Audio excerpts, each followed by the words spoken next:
안녕하세요. 돈셰프의 최병문입니다. 이번 시간에는 우리 시청자분들이 또 요청을 많이 해주신 주제입니다. 건강보험료 파헤치기. 이런 주제로 이제 오늘 얘기를 나눠보도록 하겠습니다. 지금 뭐 다들 많이들 이제 아시듯이 우리나라 건강보험 제도가 조금씩 이제 바뀌어 왔는데, 특히 작년 9월에 피부양자 유지 조건이 이제 바뀌었고요. 또 은퇴한 분들이 그래서 이제 지역 건강보험료에 대한 부담도 큽니다. 그래서 1, 2부로 나눠가지고 진행할 텐데, 1부에서는 이제 그런 얘기도 좀 나눠보고, 2부에서는 지역 건강보험료를 좀 합법적으로 줄일 수 있는 그런 방법, 또는 지역 건강보험료에 영향을 미치는 소득이 어떤 게 있는지, 또 공적연금은 지역 건강보험료에 영향을 주는데 사적연금은 또 어떤지, 지역 건강보험료를 결국에는 줄이려면 비과세 소득이 굉장히 중요합니다. 그래서 이런 얘기를 1, 2부로 나눠서 오늘 진행해 보도록 하겠습니다. 오늘 수고해 주실 전문가는 안봉학 전문가님. 안녕하세요. 네, 안녕하세요. 예. 안봉학입니다. 예. 자, 우리 전문가님, 먼저 이제 1부에서는 건강보험 제도에 대해서 이제 얘기를 좀 하면서 시작을 한번 해볼까요? 우리나라 건강보험제도는 일단 직장 가입자하고 지역 가입자 크게 이제 두 부류로 나눠서 설명드려야 되는데요. 그러니까 직장 가입자와 그 지역 가입자의 가장 큰 차이는 건강보험료를 부과하는 그 기준이 서로 다르다라는 겁니다. 그러니까 직장 가입자 같은 경우에는 부동산 자산이 얼마가 있든 간에 본인의 그 월급, 소득에 대해서 납부를 하는데 반해서 지역 가입자는 그러니까 소득도 보지만 재산도 보고 자동차, 고가 자동차도 건강보험료에 영향을 줍니다.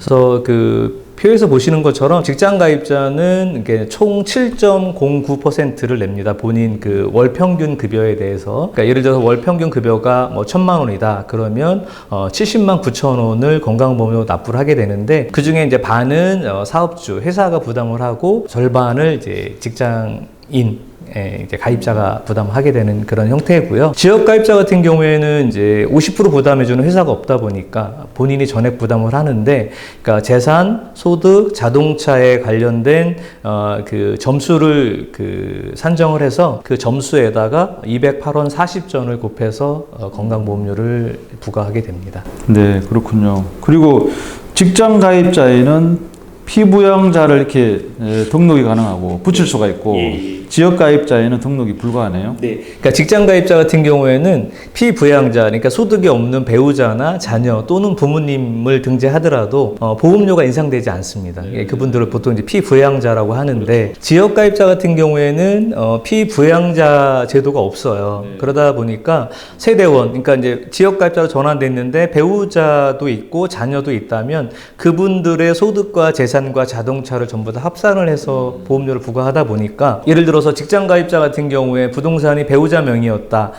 그러면 어쨌든 본인의 건강보험에 전혀 영향을 안 미치는데, 지역 가입자 같은 경우에는 부동산이 본인 명의가 아니더라도 배우자 명의여도 합산 대상이 된다는 거죠. 그러다 보니까 이제 보험료 당연히 인상 요인이 되는 거죠. 그래서 과거에는 이제 직장 가입자의 피부양자로 등록이 됐다가 요즘 탈락하는 분들이 워낙 많이 생겨가지고, 이게 좀 이제 질문 한 가지. 직장 가입자가 아까 보수 월액의 7.09% 적용하는데, 이게 매년 조금씩 이렇게 인상이 되어 왔습니까? 네. 올해 이제 그 2024년도에 동결로 발표를 했는데, 이제 워낙 요즘에 이제 물가도 많이 오르고, 물가 오르는 것에 비해서 급여 인상률이 적다 보니까 이제 2024년엔 동결이지만 매년 조금씩 인상이 되어 왔습니다. 그래서 보면 이게 뭐 수년간 계속 올라서 지금 7.09%인데, 불과 2019년 정도만 하더라도 총 부담률이 6.46%밖에 안 됐었거든요. 그래서 매년 2, 3%씩 꾸준히 증가를 했고요.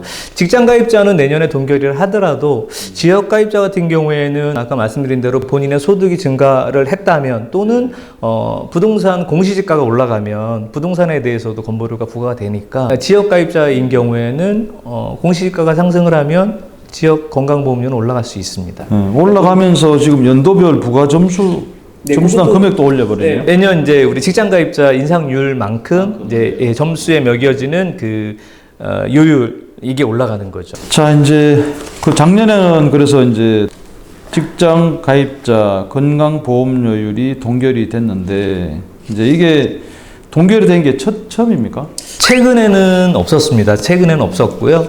올해 최근 한 5년 사이에는 처음 동결 결정이 됐습니다. 자, 그리고 직장가입자 피부양자 등재 조건이 이제 강화됐습니다. 여기에서 이제 많은 분들이 좀 혼란을 겪고, 이제 작년 9월에 적용되다 보니까 원래 이제 탈락이 돼서 지역가입자 이제 개별로 이렇게 건강보험료를 내야 되는 분들이 늘어났는데, 여기에 대해서 한번 말씀해 주시죠. 네, 실제 이제 2022년 9월에 피부양자 조건이 굉장히 강화가 됐는데, 실제 이 제도가 작년에 갑자기 바뀐 건 아닙니다. 2018년도에 건강보험제도 개편이 되면서 1단계를 2018년부터 적용을 했고요. 2단계를 2022년 원래 7월에 적용하려고 하다가 이제 2달 지연된 9월에 적용이 됐거든요. 그러니까 실제 건강보험제도 개편된 2018년도부터 이미 공지가 됐던 내용이고요.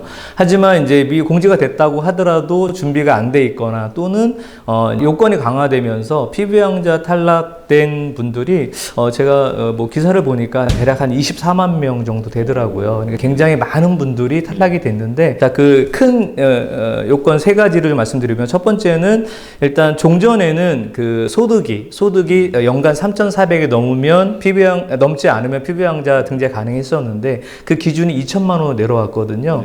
그러면 이제 이 연간 소득에 포함되는 소득이 어떤 거냐라고 이제 그 좀 질문하시는 분들이 많은데요. 그 중에는 우선 첫 번째 공적연금, 공무원연금이라든가 국민연금, 사학연금, 이런 공적연금은 세전으로 받으시는 총액이 카운트가 됩니다. 종전에 3,400이었을 때는 공무원연금을 예를 들어서 월 200 정도 받으시면 연간 2,400 받으시잖아요. 이런 분들도 자녀 밑에 피부양자로 등재가 가능했었다는 얘기죠. 그런데 이 기준이 2,000으로 내려오면서 일단 월 200 정도 공무원연금 받으시는 분들이 다 피부양자 탈락이 된 거고요. 이제 우리가 보통 연금하면 공무원연금이 조금 상대적으로 많다라고 알고 계신데, 국민연금 수령자 중에서도 피부양자 탈락하신 분들이 꽤 많이 생겼어요. 그 이유가 국민연금이 88년도에 생겨서 88년도부터 계속 재직을 하시고 정년퇴직 하신 분들이라면 지금 대략 한 185만 원 정도 수령을 하시거든요. 월 185만 원이니까 12달 곱해버리면 2천이 넘습니다. 그래서 이런 분들이 작년 9월 기준으로 해서 대거 피부양자 탈락이 된 거고요. 소득 기준으로 이제 3,400에서 2,000을 내려온 게 첫 번째 그 강화 요인이고요. 두 번째는 이 부동산 기준으로 보면 이제 과세표준 9억입니다. 근데 이 기준은 사실 그 전부터 있었던 제도예요. 그러니까 바뀐 건 아니고 2018년도 부터 있었는데, 공시지가가 최근에 많이 급등을 하면서 이제 여기에 해당되는 분들이 좀 늘어난 거지, 제도가 갑자기 생긴 건 아닙니다. 2018년도부터 과세표준 9억이란 얘기는 공시지가 기준으로 15억입니다. 과세표준은 보통 공시지가 60%로 계산하시면 되거든요. 그러니까 공시지가가 15억. 그럼 시세는 대략 한 18억에서 한 20억 정도 된다고 보시면 되죠. 이때 그 판정 기준은 본인 명의만입니다. 그러니까 공동명의로 부동산을 갖고 있었다. 시세 20억짜리를 갖고 있었다고 하면 공동명의면 이제 본인 명의 10억인 거잖아요. 그렇게 되면 그분들은 피부양자로 계속 있을 수 있었다는 얘기입니다. 자, 소득 기준은 2천만 원이고 재산 기준으로는 과세표준 9억인데 엔드 조건이 하나 있습니다. 소득도 어느 정도 있으시면서 재산이 있는 분들이 과세표준 5억 4천을 초과하면서 소득이 1,000만 원 이상이신 분들은 마찬가지로 피부양자 탈락 요건인데, 이 요건도 2018년부터 있었던 겁니다. 다만 이제 공시지가 올라가면서 5억 4천이 안 됐었는데 과세표준이 5억 4천이 초과되고 소득 1,000만 원이라는 얘기는 공적연금 수령하시는 분들 중에서 평균 수령액이 국민연금 한 100만 원 정도 되고 공무원연금 훨씬 높기 때문에 공적연금 수령하시면 연간 1,000만 원 다 넘으시거든요. 그런 분들이 이제 과세표준 5억 4천, 공시지가 9억이 넘는 부동산을 갖고 계셨다면 다 탈락이 됐던 거죠. 최근에 이제 부동산 위주로 이제 보면 이제 어쨌든 자산이 많이 이렇게 가치가 뛰면서 여기에 적용된 분들이 굉장히 많을 것 같은데. 네, 일부 있으셨는데요. 작년 9월에 그 가장 큰 변화는 소득이 3,400에서 2,000으로 줄어들면서 공무원연금을 월 170 이상 받고 있는 분들, 그 다음에 국민연금도 월 170 이상 받고 있는 분들이 대거 탈락이 됐다. 그래서 그분들이 대략 한 24만 명이니까 적은 숫자는 아닙니다. 그리고 사업소득이 있는 경우에 피부양자 탈락되는 경우도 있겠네요. 사업자 등록증이 있고 없고에 따라 조금 차이 나지만 사업자 없이 어디 가서 강의했는데 강의 수입이 들어가지고 이게 초과될 수도 있겠네요. 그럴 수는 있습니다. 그래서 이제 사업소득이나 기타 소득 이런 분들은 결국 사업자를 내고 하는 거냐 안 내고 하는 거냐의 차이가 있는데요. 일단 사업자 등록증을 내고 5월 달에 중과소득 신고하시는 분들은 피부양자 등재가 안 됩니다. 그거는 요번에 바뀐 건 아니고 예전부터 늘 그래 왔고, 그래서 그분들은 어차피 이제 그 피부양자 등재는 안 되시고요. 근데 사업자 등록증은 안 내셨는데 말씀하신 대로 강사소득이 있어요. 그러면 강사료 기준으로 말씀드리면, 강사료 같은 경우에는 필요경비가 60%가 인정이 됩니다. 예를 들어서 제가 강의를 해서 100만 원의 강사료를 받으면 60%는 필요경비로 인정이 되고 40%만 소득으로 잡힙니다. 그러면 40만 원이 잡히는 거거든요. 그 40만 원에 잡히는 그 강사 소득이, 그러니까 필요경비를 제외한 그 소득이 연간 500만 원 넘으면 안 됩니다. 잘 좀 조절할 필요도 있겠네요. 네, 그래서 이제 사업자를 안 내고 이렇게 소득 활동을 하시는 분들은 필요 경비를 제외한 금액이 500만 원 넘지 않도록 뭐 관리를 하는 것도 필요합니다. 자, 그러다 보니까 이게 이제 그 연소득 2천만 원 이거를 안 넘기기 위해서 이제 노력하는 분들이 좀 있더라고요. 그래서 여기에 대해서 한번 말씀해 주시죠. 예, 그러니까 이제 직장 가입자분들은 아까도 말씀드렸지만 직장 다니실 때 본인이 절반 정도만 내시니까 사실 그렇게 부담은 많이 못 느끼시고, 물론 급여 명세서에 오른쪽에 보면은 소득세만큼이나 건강보험료가 공제가 되니까 사실 많이 뗀다라고는 다 인식을 하죠. 근데 어쨌든 그거를 공제하고 이제 급여를 받으시니까 그냥 이거 당연히 내는 거다 이렇게 생각하시는데, 이제 지역 가입자는 결국 이제 퇴직을 하시면서 지역 가입자로 전환되시는 거잖아요. 그럼 이분들은 그동안 열심히 이제 경제활동 하시고 은퇴하시면서 만들어 놓은 연금에서 그 건강보험료를 본인이 직접 납부를 하셔야 되는 거거든요.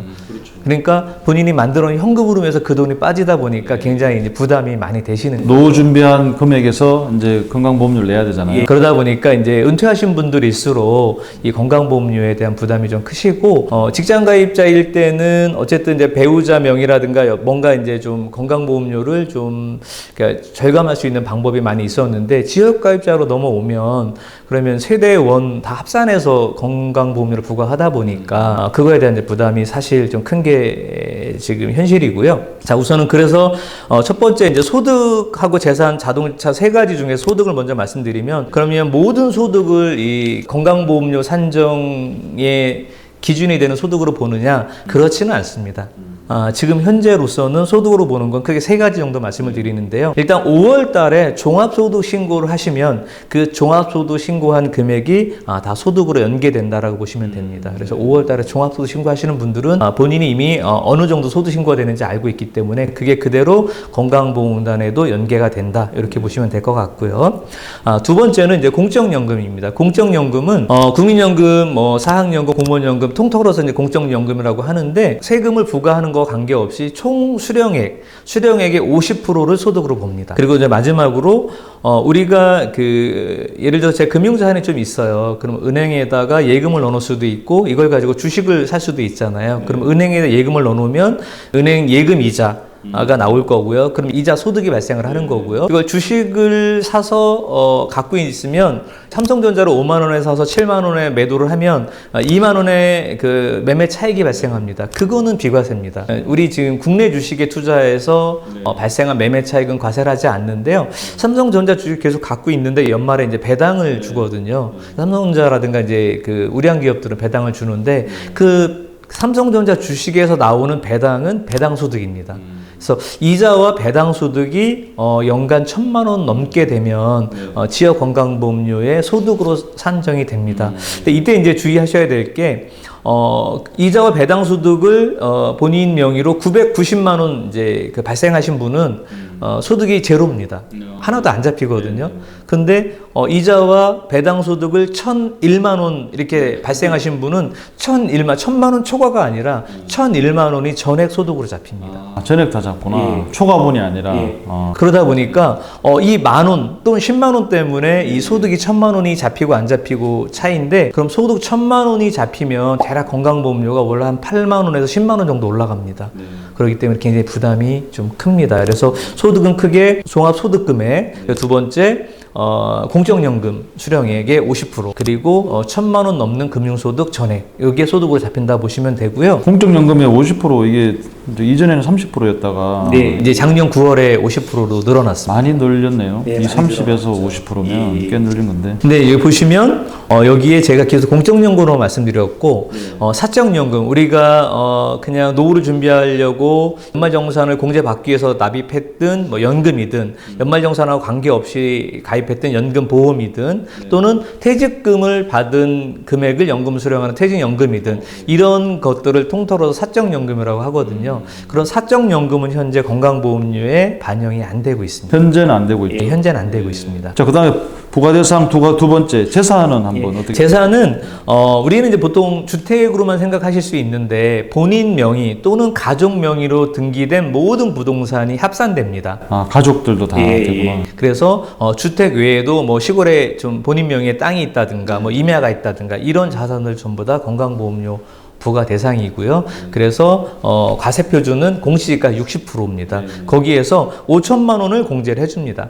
5천만 원 공제한 금액에 대해서 건보료를 산정하는데 그나마 다행인 거는 재산에 대해서 부과하는 거에 대한 부담이 은퇴자분들한테 많다 보니까 2018년에 제도를 바꿀 때 소득에 대한 비중은 높이고 이 재산에 대한 건강보험료 그 부과 기준을 좀 낮추긴 했지만 어쨌든 직장가입자 시절에는 안 내던 재산에 대한 건강보험료 를 지역가입자로 전환되면 이제 내야 되니까 특히 이제 우리나라 같은 경우에는 은퇴하신 분들이 부동산 비중이 높으시잖아요. 그러다 보니까 이제 건강보험료에 대한 부담은 또 꽤 큰 편입니다. 제가 좀 이따 사례에서 한번 보여드리겠습니다. 그리고 자동차는 감가상가, 그러니까 우리 차를 사면 신차가 보통 1년 지나면 바로 이제 그 중고차 가격이 되잖아요. 그래서 중고차 시세라고 보시면 될 것 같습니다. 감가상각을 한 이후에 그 현재 잔존가치 금액 그게 4천만 원 넘으면 건보료가 부과되는데요. 사실 자동차는 소비성 그 자산이다 보니까 그렇게 부담을 크게 갖지 않으셔도 됩니다. 4천만 원이었을 때 대략 한 2만 원 정도 건보료가 부과가 됩니다. 이제 그 화면에 나갈 텐데요. 지역 가입자로 전환됐을 때 그러면 우리 가정은 얼마 정도 건강보험료가 나오는지를 모의 계산할 수가 있습니다. 건강보험 홈페이지 들어가시면 지역 가입자 건강보험료 모의 계산하기라는 그 메뉴가 있거든요. 클릭하시면 거기 화면에 보이는 것처럼 이제 소득을 종류별로 입력하게 되어 있습니다. 제가 다른 소득은 은퇴하신 분이라고 가정을 하고 다른 소득은 없고 공적연금이 연간 한 2천만 원 정도 수령을 하시고 그리고 서울의 그 주택이 그 가격이 천차만별이지만 평균 우리 요즘에 보면 이제 비과세 그 기준점이 한 12억 정도 되더라고요. 네. 그러면 제가 공시지가 12억이면 과세 표준 7억 2천이거든 60%니까 그래서 7억 2천 원 입력을 해봤어요. 공적연금으로 2천만 원 수령하시고 공시지가 12억의 집을 또는 부동산을 소유하고 있는 분이라면 얼마 정도 나올까? 그러면 표에서 보시는 것처럼 첫 번째 왼쪽에 있는 표는 국민연금 수령하기 전입니다. 왜냐하면 우리가 60세 은퇴하시지만 62세 올해 이제 63년생 분들이 60세시니까 63년생이신 분이 국민연금은 2026년에 수령하시거든요. 그럼 한 3년 정도는 공백 기간이 있어요. 공적연금 안 나온다는 얘기죠. 사적연금이라든가 다른 거로 수령을 하시겠죠. 그런 분들은 일단 공적연금 수령 안 하는 상황에서 그 왼쪽의 표는 부동산 과세 표준 7억 2천만 입력을 했을 때 그러면 소득에 대해서는 영원이지만 그 보면 이제 최저보험료라는 게 있습니다. 그게 한 19,000원 정도 대략 2만 원 정도 부과가 되거든요. 그러고 그 재산 점수가 921점이죠. 그러면 앞선에서 말씀드린 것처럼 921점에다가 점수당 208원 40전을 곱하는 거예요. 그럼 부동산으로 일하는 점수가 대략 한 18만 원 정도 나오는 거죠. 그리고 우리나라 건강보험제도에는 장기요양급여가 있거든요. 그래서 장기요양보험료가 대략 이 건강보험료 한 13% 정도부터 추가로 부과가 됩니다. 그러다 보니까 이제 23만 8,820원에 나오는 거고요. 이러다가 이제 국민연금을 수령하셔서 국민연금 수령이 2천만 원 넘어가면 국민연금은 아까 이제 우리 소득에 잡힌다 그랬잖아요. 그래서 오른쪽 표는 국민연금을 수령하시게 되면 28만 3,160원으로 올라가는데 요게 이제 올해 2023년 기준이고요. 내년도에는 뭐 요율이 올라갈 수도 있고 또 공시지가가 올라갈 수도 있고 이러기 때문에 이 인상은 매년 2, 3%씩은 계속 올라간다라고 보시면 될 것 같습니다. 자, 여기까지 이제 건강보험료 파헤치기 1부에서는 건강보험 제도에 대해서 이제 얘기를 해봤고요. 또 피부양자 이제 작년 9월에 그 유지 조건이 바뀌었고 또 지역건강보험료로 이제 그 바뀌면 지역가입자로 바뀌게 되면 어떤 좀 이제 부담이 있는지 실제 이제 좀 사례를 한번 봤는데 2부에서는 이제 또 더 유익한 상황이 이렇다 그러면 어떻게 좀 합법적으로 좀 줄일 수 있는 방법 등이 없을까 얘기를 좀 나눠보도록 하겠습니다. 여기까지 수고해 주신 안봉학 전문가님 감사합니다. 네, 감사합니다.